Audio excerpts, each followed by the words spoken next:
Tēnā koutou katoa, kia ora and welcome to another Manawanui live stream. My name is Simon and today I'm joined with Alastair from Disability Support Services.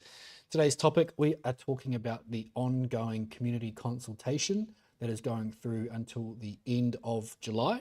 So we'll be talking about why we're having this round of consultation, what sort of information and feedback DSS are after, and what you can expect in terms of timeline for finding out the results of the consultation and what might happen as a result of giving your thoughts to disability support services. But before we get into today's topic, there is something I do just want to address that happened over the weekend. There was an email that went out to our Manawanui customers containing a promotion for a different organisation. Just want to apologise to anybody who felt any sort of concern, stress or disappointment in receiving that email. It was sent with the best intentions to offer a service that some of our Manawanui customers may like to use, but after receiving some feedback from many of you that it was an appropriate use of a Manawanui email, we have taken that feedback on board and we'll make sure that nothing like that is sent to our customers in future. Again, our sincere apologies and thank you to those who've shared their feedback around that already. If you haven't, we will be sending everybody a specific response if you shared your feedback. With that out of the way though, I will just like to introduce my guest today, Alastair. Welcome, good afternoon, and please introduce yourself to our viewers who may not have seen you on a previous live stream, and of course talk to us about today's topic. Thanks, Simon. Kia ora koutou, ko Al Hill toku ingoa. My name is Al Hill and I am leading the community consultation currently underway for disability support services, where we're looking to talk to community about how we can improve our services, particularly in areas that you, community, have told us matter most to you. I think it was January that I was last on this live stream, and so it's great to be back in this forum, being able to engage with you again. Last time we talked about the removal of the purchasing guidelines, return of flexible funding, and that came off the back of the changes to the needs assessment approach as well. I want to acknowledge that, again, those changes for many of you were a long time coming. They were able to be made based on the 18 months of prior work that we had done since Disability Support Services came into the Ministry of Social Development, and 2 significant rounds of community consultation. And from me and my team, a big thank you again to all of you who participated in any way, whether through a workshop or by providing a submission or completing a survey and telling us about what mattered to you, what the issues that you experienced were, and how we could improve things. And I do hope that we are starting now to see some of those changes bringing about the improvements that you told us were needed. The consultation that's underway now is a continuation of that conversation, and I do want that to feel like a conversation with the community. We heard really clearly in 2024 what the issues that people experienced were, and a lot of that was around lack of access to services, a lack of consistent access to funding, a postcode lottery that you would have heard a lot about. There was a lack of clear purpose and intent of DSS, no transparency, and then issues in the way that the services were delivered, or where there were issues with those services, how to get them resolved. We obviously in 2025 talked to community again about how we could make changes to the needs assessment process, to the way the funding is allocated, and then to flexible funding. And we heard really clearly through all of that as well about what some of the broader issues with those services look like. So obviously we've made changes, but we wanted to come back again to talk more in more detail about those other areas that the community said still weren't working for them. So this is really about building on that feedback prior. You told us what the issues were, and they're things like outcomes that matter, being clear about the difference that DSS supports make in people's everyday lives, and the safety that that provides, but also the opportunities that it provides, and how we can think about those outcomes for not just disabled people, but for whānau. People live in family settings and community, and so how we think about opportunities for participation and well-being as well. We want to talk about earlier and more planned support. We heard that the system doesn't respond well to immediate need, and it also doesn't anticipate things that it should do. And so thinking about not just how stable supports look like over time, but how the system can adjust for things, whether that be because something's gone wrong, or just because a person needs a particular change in support, or maybe an increase in the type of support they're receiving to do something new or different. We also heard, again, that feedback and complaints is a real gap, and we want to make it easier for people to speak up. We want to hear about issues with services, providers, or DSS itself, and to make sure that we can respond to those quickly and that those responses are well understood, but also that that can improve the way that services are delivered ongoing. We want to as well make sure that there are better options for wellbeing and respite. So there's a particular focus on carers. The changes that we made this year to the needs assessment process started that. We now have a consistent approach to understanding the needs of carers in all cases. But we also know that there are service gaps.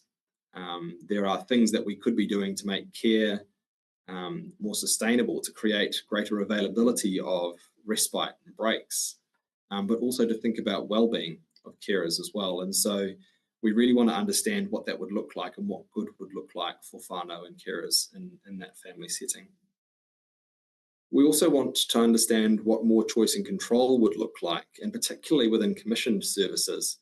The return of flexible funding and the removal of the purchasing guidelines is a step forward, but we recognise, I've heard a lot from the community, that flexible funding doesn't work for everyone. It puts a lot of impost on people. There's a lot of administrative burden that comes along with that. And so we want to know what choice and control would look like, in what areas, and how can we make it best work so that you get the maximum benefit from choice and control while the system takes on some of that administrative load.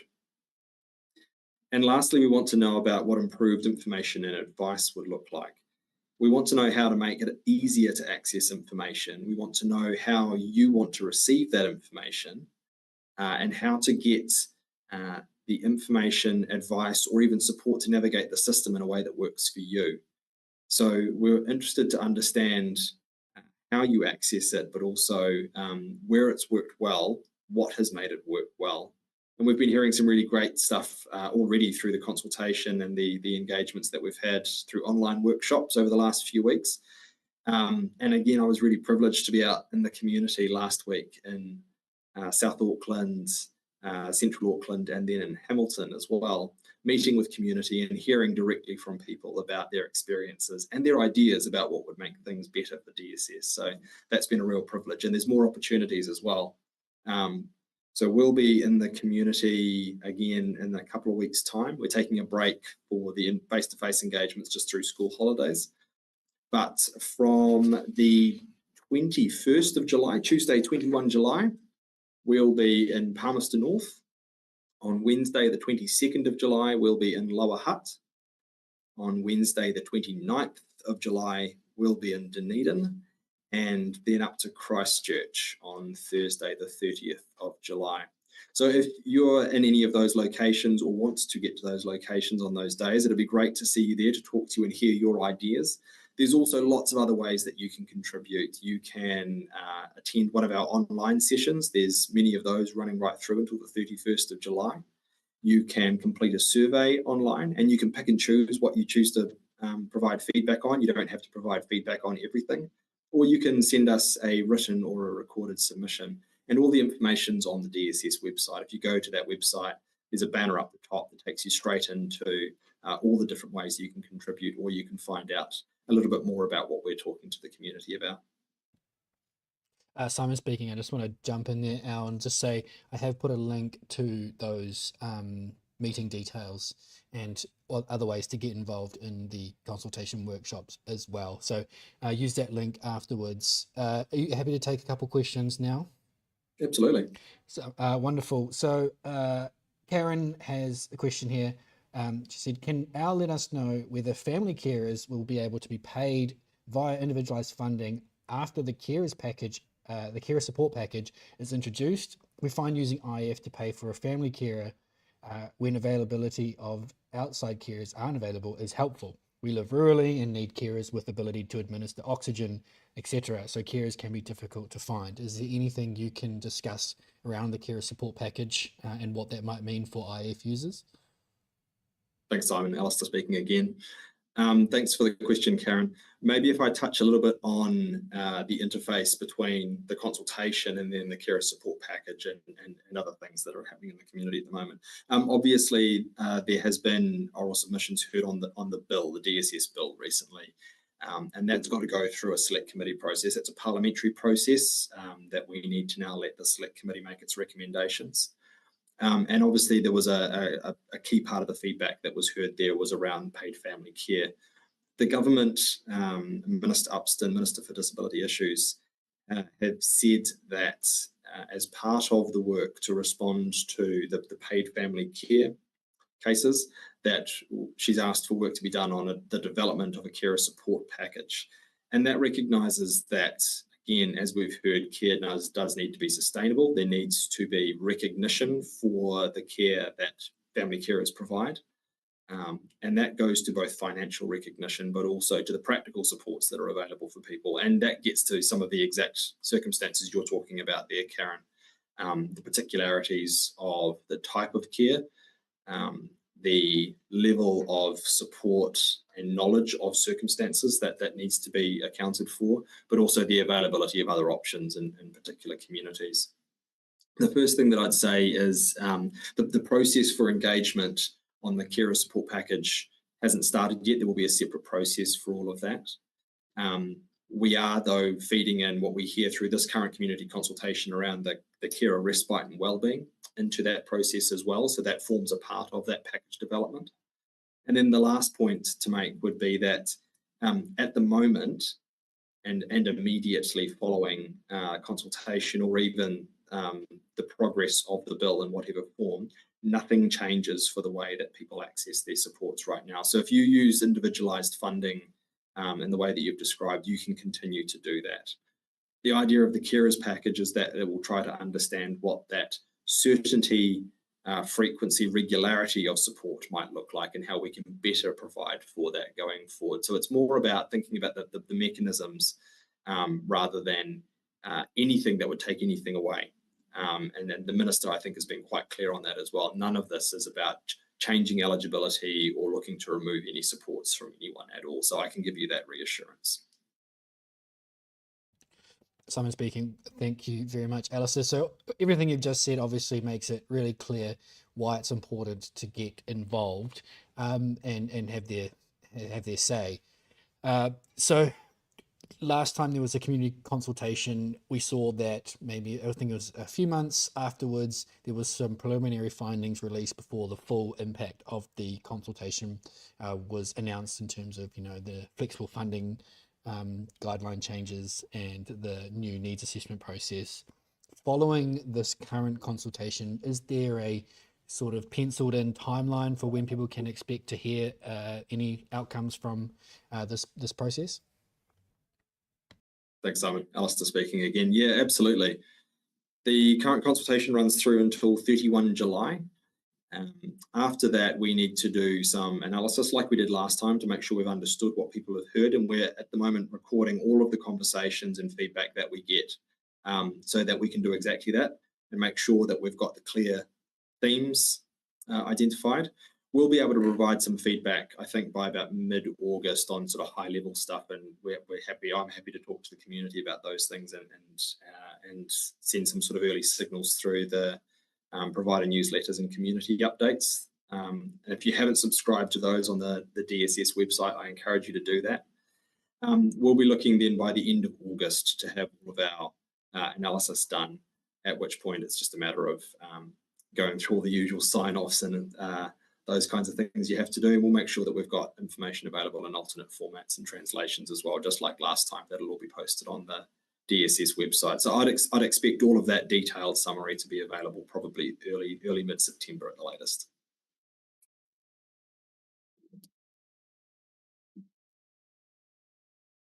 Simon speaking. Thanks, Alastair. So I have just put a link in the chat to the news section of the DSS website where both of those newsletters can be found. Yes, so please do subscribe.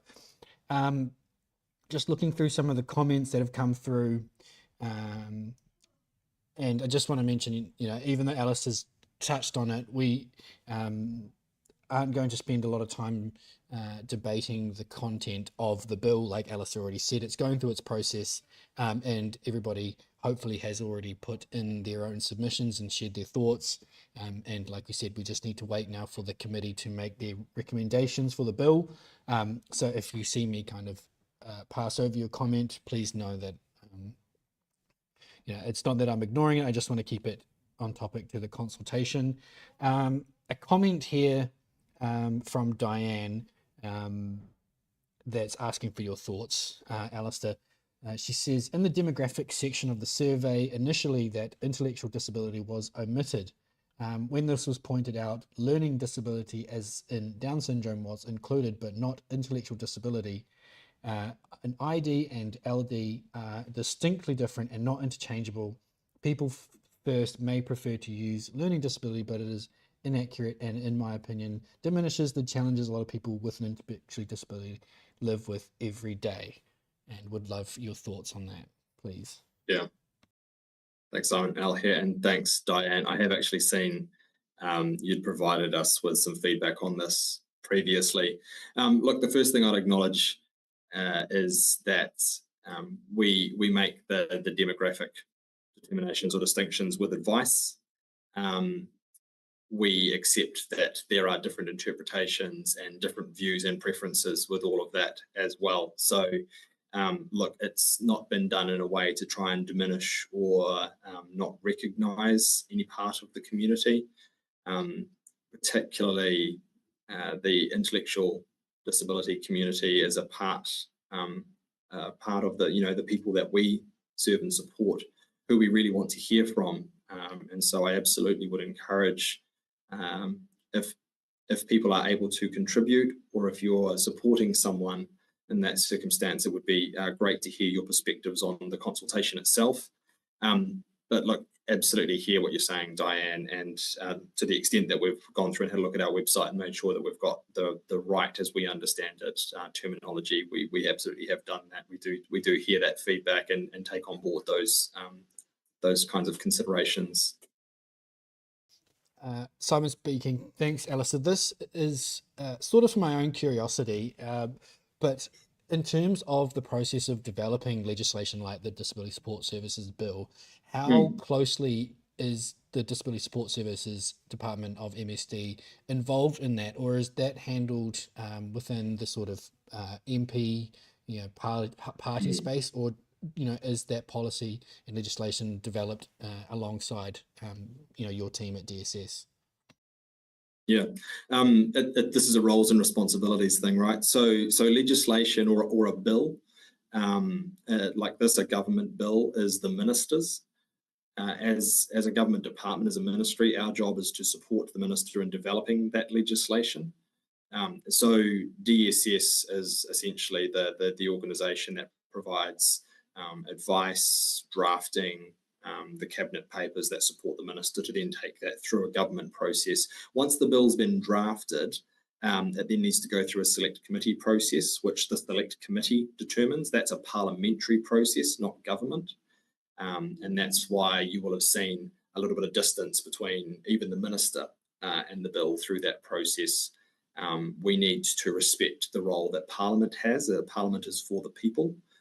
The select committee is the responsible body for seeking questions and submissions and for setting the time frame for how they want to hear that, and then deliberating and providing advice back to the House, back to Parliament, on what they've heard about the bill and making recommendations for changes. Once that happens, and that's the process that we're now in, the Select Committee will make its recommendations in coming weeks back to the House, and then once it's done that, then the government will determine what or how it responds to that. So more specifically to your point or to your question, Simon, we do support, DSS does support, but to the extent that it goes into a select committee process and a parliamentary process, our job is to explain. We can provide factual information.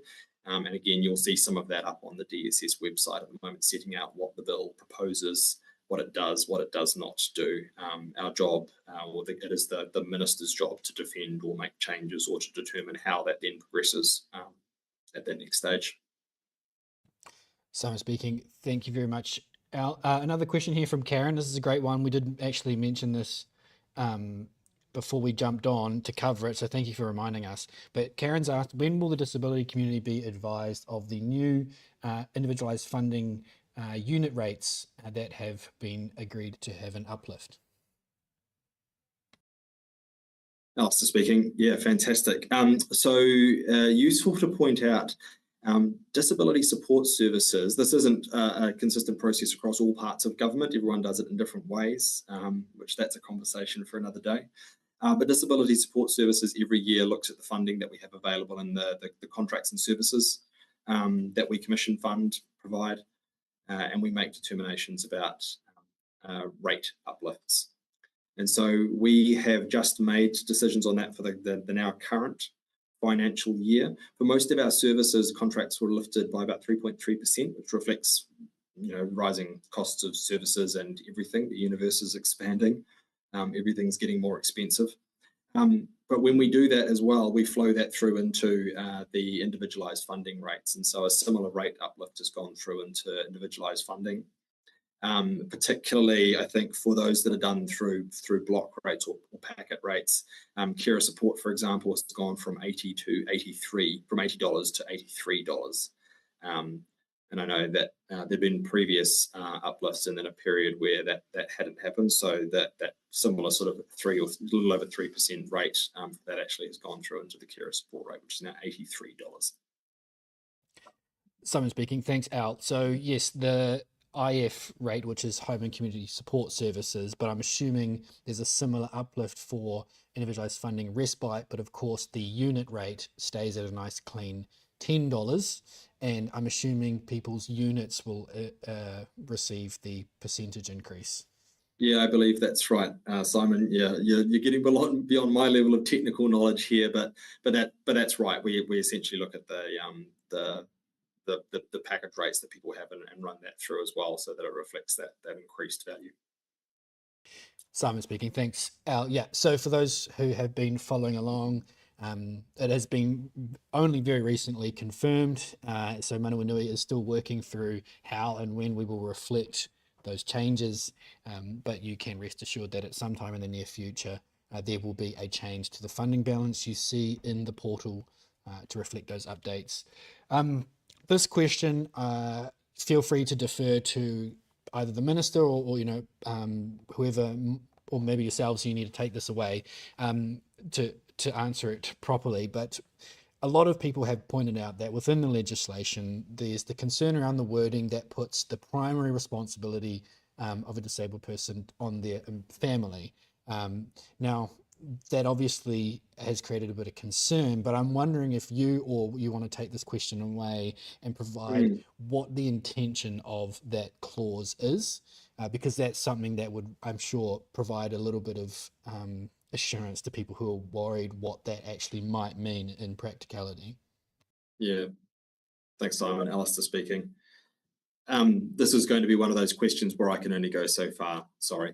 But what I can say is that the definition of family, variously, was intended in the response to the part of the bill that responds to the paid family care issue. So that's essentially the response to the Supreme Court ruling from late last year.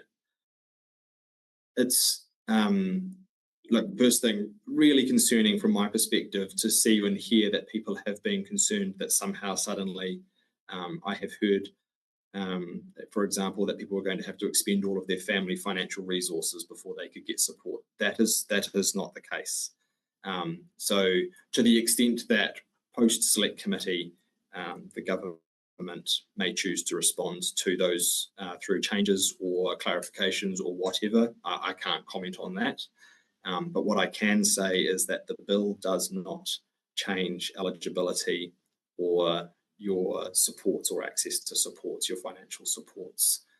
So please don't take from that the intent was that family would have to expend all of their financial resources before you're able to get support. The way that supports are determined, and I hope that this has been a positive change actually since February, is through a comprehensive needs assessment. That's the thing that determines, one, whether you're eligible to receive services, and assuming you are, what your disability related support needs are and what funding and support needs to be provided to meet that need. That's the main thing.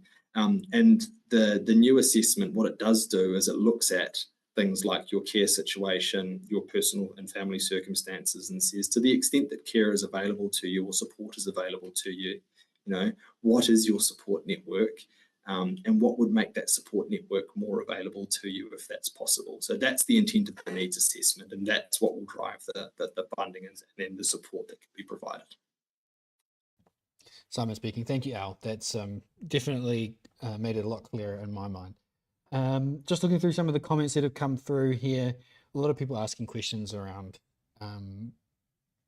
concerns with the legislation that we can either put to you in writing to come to, but not worth touching on right now.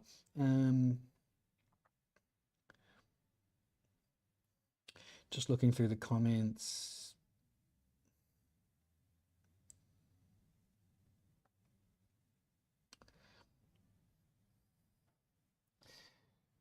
That seems to be it worth touching on right now. If there are some that I think we can send through, I will. But I guess we'll use the last few minutes to wrap things up and really reinforce why we brought you on here in the first place, which is engaging with the disability support services consultation that's ongoing. So we've had 1 week down in July. We've got a few weeks left. Like you said, there's no in-person consultation during the the school holidays. But for the few weeks remaining, what is the key messages that you want to impart with the people that are watching right now? Thanks, Simon. Alastair again. My key messages, I will sneak a couple in. Please tell us. We've heard a lot about where things are not working. We really want to know what good would look like. And I do appreciate that this is another conversation, another consultation. It's coming on top of total mobility, the disability strategy and action plan, the NZSL relay service, the DSS bill as well, among others. I'm sure that that you and the community are responding to or participating in. But we've got some ideas. We've started to hear some really good things about what we could improve and what changes we could make in the near term. But the more we hear, the better we're able to make sure that it's meeting your needs and your expectations. So please tell us, please participate. There's any number of ways you can do that, even if it's just to send us a short submission, or if there's only one area of a survey that you want to complete. Failing that, tell a mate. If you can get someone else to engage, if you can get someone else to participate, if you can get another person to give us their views, that's fantastic as well. The more people we hear from, the better. So please check out the website, have a look at the information there, and tell us what is important to you and what good would look like, so that we can make services more responsive, better meet your needs, and provide for I guess a stronger DSS into the future. Simon speaking. Wonderful, Al. Thank you again for joining us. I'm sure we'll have you on in a few months' time. We can talk about some of the findings and potentially further updates to the bill. But it's been a pleasure. There's been lots of engagement. I will pick some of the questions I think you may need to respond to, and then we can put them through in our newsletter next week. But yeah, thank you so much. I hope you all have a lovely rest of your week, and we will see you again in 2 weeks' time. Ka kite. Cheers.